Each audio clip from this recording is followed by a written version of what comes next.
বছরে আমরা সমস্ত ঝাড়গ্রামের যারা শিল্প সাহিত্য প্রেমী আপনারা যারা এখানে উপস্থিত হয়েছেন তাদেরও আমি অনেক অভিনন্দন এবং নমস্কার জানাই। আমার গণমাধ্যমের বন্ধুরা এখানে আছেন তাদেরও অনেক অভিবাদন আমি জানাচ্ছি এবং তাদের কাছে অনুরোধ করছি রাজনীতির খবর আপনারা করবেন, আন্তর্জাতিক খবর আপনারা করবেন, কিন্তু বাংলা বাঙালি জঙ্গলমহলের এই যে সাহিত্যিক অভিব্যক্তি আমরা যে কলকাতা থেকে তুলে এনে এটা এই সাহিত্যকে জঙ্গলমহলের সাহিত্যকে তুলে ধরতে চাইলাম এবং আমরা এই অনুষ্ঠানের নাম দিলাম কবিতার পলাশ, গদ্যের শিমুল। এই আপনারা যারা বিশেষত স্থানীয় যারা গণমাধ্যমের মানুষেরা আছেন আপনাদের কাছে আমাদের বিশেষ চাওয়া এই যে আপনারা এই যে আমাদের এই প্রয়াস মুখ্যমন্ত্রীর কথায় তার নির্দেশে আমরা এই ধরনের সাহিত্যের অনুষ্ঠানগুলো আমরা যাকে বলে বিকেন্দ্রীকরণ করতে চেয়েছি। আমরা চাইনি কেবলমাত্র সব কলকাতামুখী হোক, কলকাতা থেকে আমরা ছড়াতে চেয়েছি। তো আমরা উত্তরবঙ্গ সাহিত্য উৎসব নিয়ে গেছি, আবার ঝাড়গ্রামেও নিয়ে এসেছি, এই জঙ্গলমহলে নিয়ে এসেছি। প্রত্যেক বছরই আমরা করব, হয়তো সামনের বার পুরুলিয়া বা বাঁকুড়াতেও আমরা এই অনুষ্ঠান করব। কিন্তু আপনাদের কাছে আমাদের দাবি এই যে আমাদের এই উদ্যোগকে রাজনীতির খবর বা আন্তর্জাতিক খবর বা দৈনন্দিনতার যে খবর তার সঙ্গে বিশেষভাবে গুরুত্ব দিয়ে তুলে ধরুন। আমার মনে হয় যে সমাজে যে সর্বাত্মক রাজনীতিকরণ ঘটছে তার সঙ্গে সঙ্গে এই সুকুমার যে মানুষের দিকগুলো আছে এগুলো যদি তুলে না ধরেন তাহলে যে রাজনীতি নিয়ে অনেক মানুষ আপত্তি করেন যে রাজনীতির ভাষা, রাজনীতির অমুক, রাজনীতির তমুক, কিন্তু রাজনীতিবিদদের দোষ না দিয়ে আমাদের ভাবতে হবে বা কেবলমাত্র দোষ না দিয়ে যে আমরা কি করে অন্য দিকগুলোকেও, যা একজন সাহিত্যিক যদি সাহিত্য করেন এবং তিনি যদি বছরের পর বছর দেখেন সেটা নিয়ে কোনো আলোচনা নেই, সেটা নিয়ে কোনো চর্চা নেই, তার কোনো সামাজিক প্রতিক্রিয়া নেই, তার কোনো যাকে বলে স্বীকৃতি নেই, তাহলে তার মধ্যে এক ধরনের ডেসপারেশন বা এক ধরনের হতাশা জন্ম নিতে বাধ্য। সেটা স্বাভাবিক। আপনি যদি একটা কাজ মন দিয়ে করেন এবং তার যদি কোনো দেখেন যে সামাজিক অভিব্যক্তি নেই, আপনার বাড়িতেই কোনো একটা কাজ করলে আপনি বাড়িতেও একটা রিকগনিশন আশা করেন, সেখানে সমাজের কাছে তো আমরা চাইবই। তো সেইটা আমি বিশেষভাবে আপনাদের কাছে আমি বলতে চাই এই অঘ্রাণের এই সাঁঝবেলায়। তাই আমি সবাইকে একটা উষ্ণ অভিনন্দন জানাচ্ছি।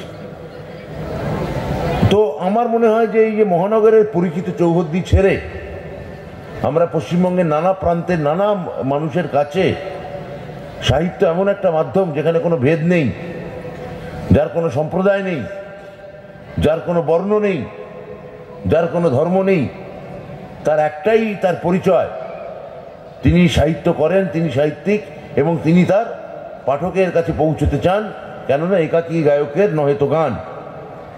ফলে যখন মানুষের শিল্প সাহিত্যের প্রতি যদি কোথাও যদি এখন এই সামান্য আমি যে প্রতিক্রিয়ার কথা বললাম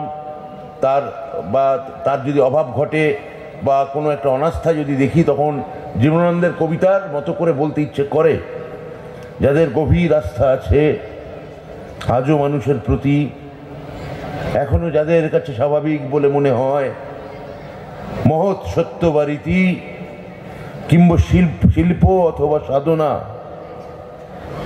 শকুন ও শেয়ালের খাদ্য আজ তাদের হৃদয়।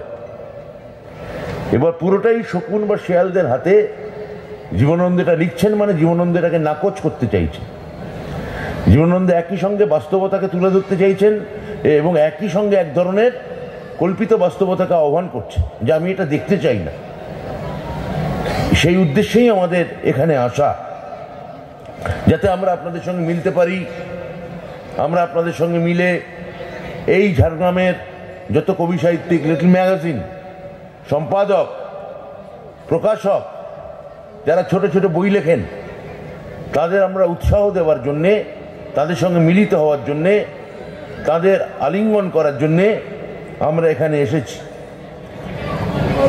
আমরা যার ফলে এখানে যে প্রদর্শন আয়োজন করেছি তার কেন্দ্রে রয়েছে সাঁওতালি ভাষা।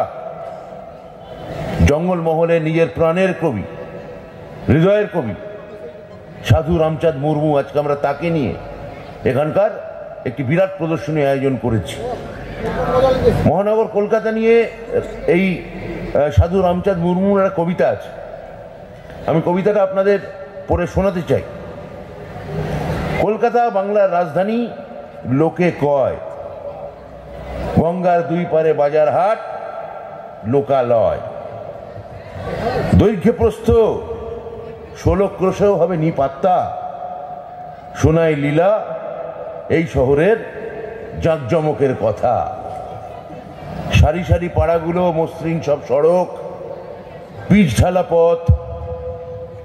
ঢালা পথ, চলে ছুটে চোখে লাগায় চমক, আসতে যেতে ভিড় পথে লোকের ঠেলা ঠেলি, হুড়োহুড়ি গুতোগুতি, তর্কাতর্কি খালি।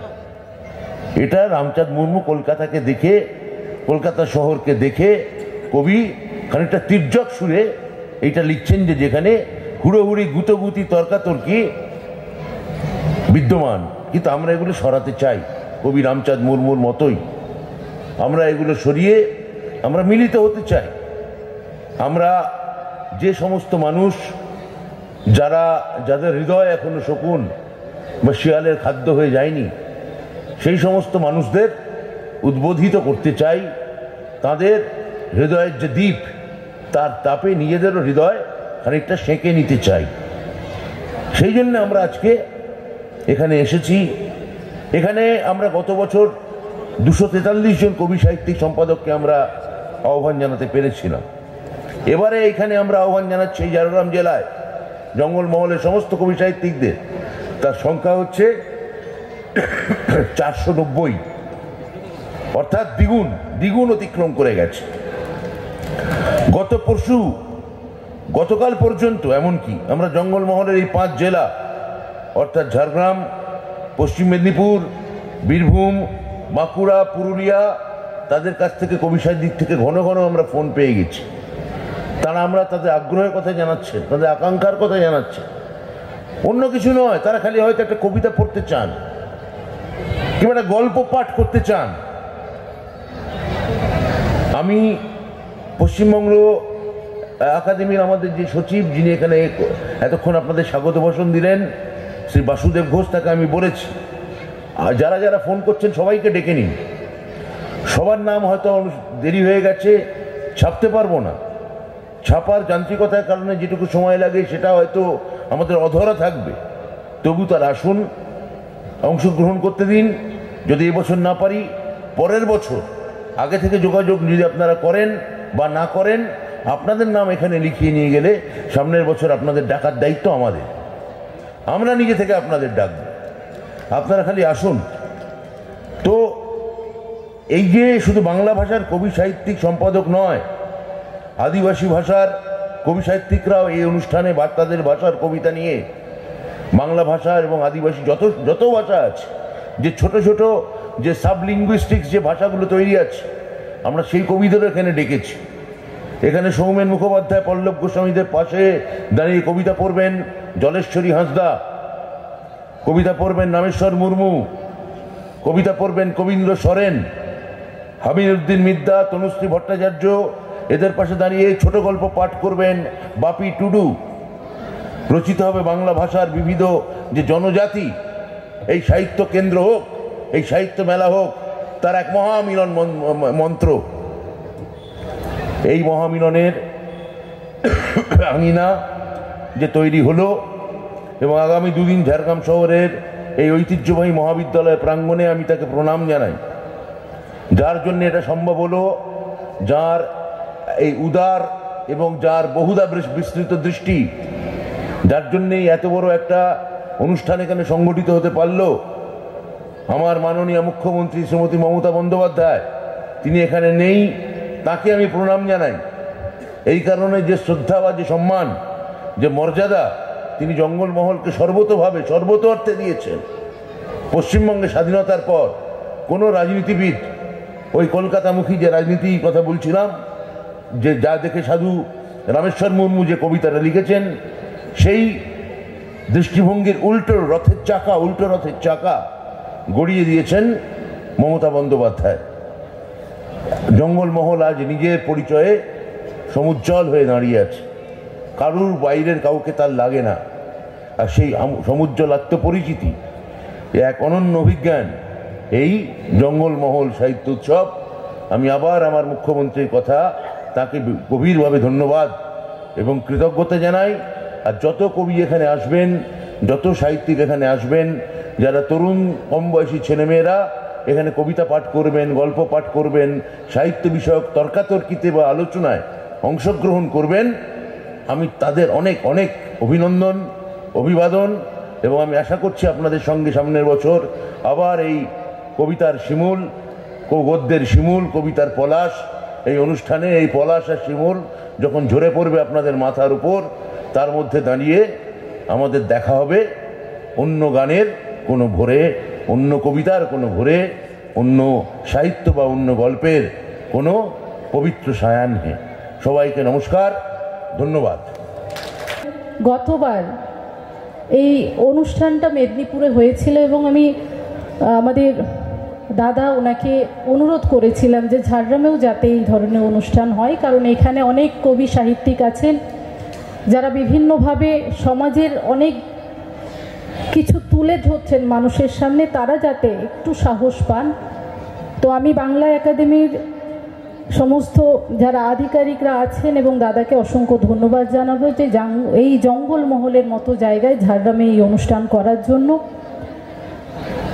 এবং আমি চাই আগামী দিনে এখানে যারা আছেন আমার কবি সাহিত্যিক সম্মানীয় সবাইকে অনুরোধ করব যে আমাদের এই জঙ্গলমহলের এই ঝাড়গ্রামের ছোট্ট জায়গায় যদি আপনারা আপনাদের পদধূলি পরবর্তীকালে দেন, আমার মনে হয় এখানে যারা ছেলেমেয়েরা আছে তারা অনেকটাই সাহস পাবে। কারণ আমরা দেখছি দিনের পর দিন ছেলে মেয়েদের মানসিকতা মোবাইলের মধ্যে ঢুকে পড়ছে।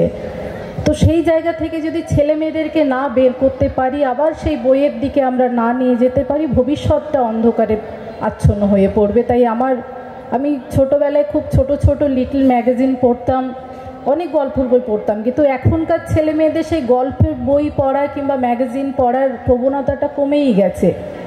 তো যারা লেখালেখি করে তাদেরও মনোবল যেভাবে ভাঙছে, কিন্তু ছেলে মেয়েদের স্বার্থপরতার যে মানসিকতাটা দিনের পর দিন আরও বেড়ে যাচ্ছে। আমরা যদি বইয়ের দিকে আবার ছেলে মেয়েদেরকে আনতে পারি, আমার ছেলে মেয়েগুলোর ভবিষ্যৎ আরও সুন্দর হবে। আর আমাদের এখানে যিনি উদ্বোধক, আমি তার কথা কি বলবো, আমি ঝাড়গ্রামের প্রত্যেকটা মানুষকে অসংখ্য ধন্যবাদ দেব। তারা আশীর্বাদ না দিলে, আমি বিধানসভায় যদি যেতে না পারতাম তাহলে এই মানুষগুলোর সম্বন্ধে জানতে পারতাম না।